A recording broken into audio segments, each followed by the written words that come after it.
Deux Rois, chapitre 25. La 9e année du règne de Sédécias, le 10e jour du 10e mois, Nebuchadnezzar, roi de Babylone, vint avec toute son armée contre Jérusalem. Il campa devant elle et éleva des retranchements tout autour. La ville fut assiégée jusqu'à la 11e année du roi Sédécias. Le 9e jour du mois, la famine était forte dans la ville, et il n'y avait pas de pain pour le peuple du pays.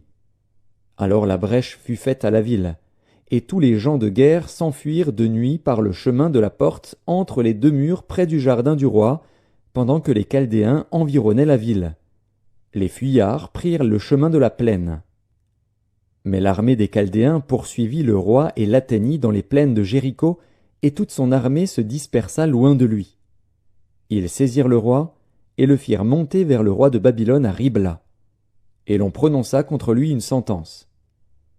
Les fils de Sédécias furent égorgés en sa présence, puis on creva les yeux à Sédécias, on le lia avec des chaînes d'airain, et on le mena à Babylone. Le 7e jour du 5e mois, c'était la 19e année du règne de Nebuchadnezzar, roi de Babylone, Nebuzaradan, chef des gardes, serviteur du roi de Babylone, entra dans Jérusalem. Il brûla la maison de l'Éternel, la maison du roi, et toutes les maisons de Jérusalem. Il livra au feu toutes les maisons de quelque importance. Toute l'armée des Chaldéens, qui était avec le chef des gardes, démolit les murailles formant l'enceinte de Jérusalem. Nebuzaradan, chef des gardes, emmena captifs ceux du peuple qui étaient demeurés dans la ville, ceux qui s'étaient rendus au roi de Babylone, et le reste de la multitude. Cependant le chef des gardes laissa comme vignerons et comme laboureurs quelques-uns des plus pauvres du pays. Les Chaldéens brisèrent les colonnes d'airain qui étaient dans la maison de l'Éternel, les bases, la mer d'airain qui était dans la maison de l'Éternel, et ils en emportèrent l'airain à Babylone.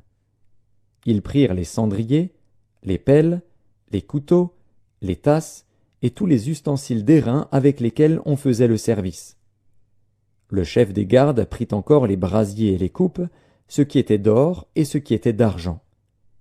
Les deux colonnes, la mer et les bases, que Salomon avait faites pour la maison de l'Éternel, tous ces ustensiles d'airain avaient un poids inconnu. La hauteur d'une colonne était de 18 coudées, et il y avait au-dessus un chapiteau d'airain dont la hauteur était de 3 coudées. Autour du chapiteau il y avait un treillis et des grenades, le tout d'airain. Il en était de même pour la seconde colonne avec le treillis. Le chef des gardes prit Séraja, le souverain sacrificateur, Sophonie, le second sacrificateur, et les 3 gardiens du seuil. Et dans la ville il prit un eunuque qui avait sous son commandement les gens de guerre, 5 hommes qui faisaient partie des conseillers du roi et qui furent trouvés dans la ville, le secrétaire du chef de l'armée qui était chargé d'enrôler le peuple du pays, et 60 hommes du peuple du pays qui se trouvèrent dans la ville. Nebuzaradan, chef des gardes, les prit et les conduisit vers le roi de Babylone à Ribla. Le roi de Babylone les frappa et les fit mourir à Ribla, dans le pays de Hamath. Ainsi Juda fut emmené captif loin de son pays. Et Nebuchadnezzar, roi de Babylone, plaça le reste du peuple qu'il laissa dans le pays de Juda, sous le commandement de Guédalia, fils d'Akikam, fils de Shaphan. Lorsque tous les chefs des troupes eurent appris, eux et leurs hommes, que le roi de Babylone avait établi Guédalia pour gouverneur, ils se rendirent auprès de Guédalia à Mitzpa, savoir Ismaël, fils de Netania, Jochanan, fils de Caréar, Séraja, fils de Tanumet, de Netopha, et Jaazania, fils du Maacassien, eux et leurs hommes. Guédalia leur jura, à eux et à leurs hommes, et leur dit: Ne craignez rien de la part des serviteurs des Chaldéens. Demeurez dans le pays, servez le roi de Babylone, et vous vous en trouverez bien.